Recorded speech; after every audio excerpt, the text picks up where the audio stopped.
रामायण क्या है? एक रात की बात है। माता कौशल्या जी को सोते में अपने महल की छत पर किसी के चलने की आहट सुनाई दी। नींद खुल गई। पूछा कौन है? मालूम पड़ा श्रुतकीर्ति जी, सबसे छोटी बहू, शत्रुघ्न जी की पत्नी। माता कौशल्या जी ने उन्हें नीचे बुलाया। श्रुतकीर्ति जी आईं, चरणों में प्रणाम कर खड़ी रह गईं। माता कौशल्या जी ने पूछा, श्रुति, इतनी रात को अकेली छत पर क्या कर रही हो बेटी? क्या नींद नहीं आ रही? शत्रुघ्न कहाँ है? श्रुति कीर्ति की आंखें भर आईं, मां की छाती से चिपटी, गोद में सिमट गईं। बोली, मां, उन्हें तो देखे हुए 13 वर्ष हो गए। उफ! कौशल्या जी का हृदय कांप कर झटपटा गया। तुरंत आवाज लगाई। सेवक दौड़े आए। आधी रात ही पालकी तैयार हुई। आज शत्रुघ्न जी की खोज होगी। मां चली। आपको मालूम है शत्रुघ्न जी कहां मिले? अयोध्या जी के जिस दरवाजे के बाहर भरत जी नंदीग्राम में तपस्वी होकर रहते हैं, उसी दरवाजे के भीतर एक पत्थर की शिला है। उसी शिला पर अपनी बाह का तकिया बनाकर लेटे मिले। मां सिराहने बैठ गईं, बालों में हाथ फिराया तो शत्रुघ्न जी ने आंखें खोली। मां! उठे, चरणों में गिरे। मां, आपने क्यों कष्ट किया? मुझे बुलवा लिया होता। मां ने कहा, शत्रुघ्न यहां क्यों? शत्रुघ्न जी की रुलाई फूट पड़ी। बोले, मां, भैया राम जी पिताजी की आज्ञा से वन चले गए। भैया लक्ष्मण जी उनके पीछे चले गए। भैया भरत जी भी नंदीग्राम में हैं। क्या ये महल, ये रथ, ये राजसी वस्त्र विधाता ने मेरे ही लिए बनाए हैं? माता कौशल्या जी निरुत्तर रह गई। देखो क्या है ये राम कथा। ये भोग की नहीं, त्याग की कथा है। यहां त्याग की ही प्रतियोगिता चल रही है और सभी प्रथम हैं। कोई पीछे नहीं रहा।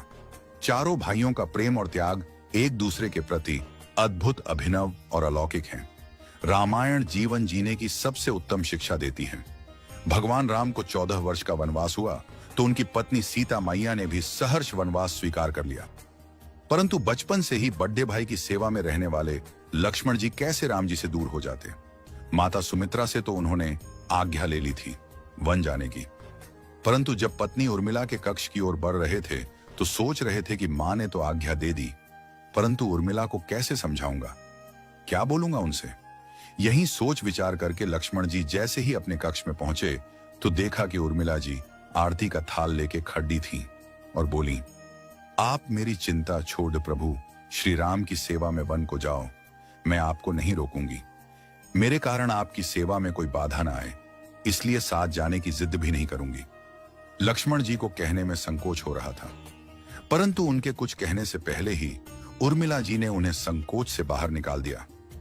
वास्तव में यही पत्नी का धर्म है।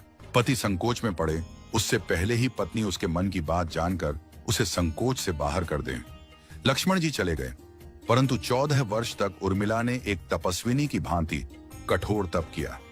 वन में प्रभु श्री राम माता सीता की सेवा में लक्ष्मण जी कभी सोए नहीं, परंतु उर्मिला ने भी अपने महलों के द्वार कभी बंद नहीं किए और सारी रात जाग जाग कर उस दीपक की लौ को बुझने नहीं दिया। मेघनाथ से युद्ध करते हुए जब लक्ष्मण जी को शक्ति लग जाती है और हनुमान जी उनके लिए संजीवनी का पर्वत लेके लौट रहे होते हैं, तो बीच में जब हनुमान जी अयोध्या के ऊपर से गुजर रहे थे तो भरत जी उन्हें राक्षस समझकर बाण मारते हैं और हनुमान जी गिर जाते हैं। तब हनुमान जी सारा वृत्तांत सुनाते हैं कि सीता जी को रावण हर ले गया, लक्ष्मण जी युद्ध में मूर्छित हो गए हैं। ये सुनते ही कौशल्या जी कहती हैं कि राम को कहना कि लक्ष्मण के बिना अयोध्या में पैर भी मत रखना, राम वन में ही रहे। माता सुमित्रा कहती हैं कि राम से कहना कि कोई बात नहीं, अभी शत्रुघ्न है, मैं उसे भेज दूंगी। मेरे दोनों पुत्र राम सेवा के लिए ही तो जन्मे हैं। माताओं का प्रेम देखकर हनुमान जी की आंखों से अश्रुधारा बह रही थी, परंतु जब उन्होंने उर्मिला जी को देखा तो सोचने लगे कि यह क्यों एकदम शांत और प्रसन्न खड़ी है। क्या इन्हें अपनी पति के प्राणों की कोई चिंता नहीं? हनुमान जी पूछते हैं, देवी, आपकी प्रसन्नता का कारण क्या है? आपके पति के प्राण संकट में हैं। सूर्य उदित होते ही सूर्य कुल का दीपक बुझ जाएगा। उर्मिला जी का उत्तर सुनकर तीनों लोकों का कोई भी प्राणी उनकी वंदना किए बिना नहीं रह पाएगा। उर्मिला बोली, मेरा दीपक संकट में नहीं है, वो बुझ ही नहीं सकता। रही सूर्योदय की बात, तो आप चाहें तो कुछ दिन अयोध्या में विश्राम कर लीजिए, क्योंकि आपके वहां पहुंचे बिना सूर्य उदित हो ही नहीं सकता। आपने कहा कि प्रभु श्री राम मेरे पति को अपनी गोद में लेकर बैठे हैं। जो योगेश्वर प्रभु श्री राम की गोदी में लेटा हो, काल उसे छू भी नहीं सकता। यह तो वो दोनों लीला कर रहे हैं। मेरे पति जब से वन गए हैं तब से सोए नहीं हैं। उन्होंने न सोने का प्रण लिया था, इसलिए वे थोड़ी देर विश्राम कर रहे हैं, और जब भगवान की गोद मिल गई तो थोड़ा विश्राम ज्यादा हो गया। वे उठ जाएंगे। और शक्ति मेरे पति को लगी ही नहीं, शक्ति तो प्रभु श्री राम जी को लगी है। मेरे पति की हर श्वास में राम है, हर धड़कन में राम, उनके रोम रोम में राम है, उनके खून की बूंद बूंद में राम है। और जब उनके शरीर और आत्मा में ही सिर्फ राम है तो शक्ति राम जी को ही लगी, दर्द राम जी को ही हो रहा। इसलिए हनुमान जी आप निश्चिंत होके जाए, सूर्य उदित नहीं होगा। राम राज्य की नींव जनक जी की बेटियां ही थीं, कभी सीता तो कभी उर्मिला। भगवान राम ने तो केवल राम राज्य का कलश स्थापित किया, परंतु वास्तव में राम राज्य इन सब के प्रेम, त्याग, समर्पण और बलिदान से ही आया। जिस मनुष्य में प्रेम, त्याग, समर्पण की भावना हो, उस मनुष्य में राम ही बसता है। कभी समय मिले तो अपने वेद, पुराण, गीता, रामायण को पढ़ने और समझने का प्रयास कीजिएगा।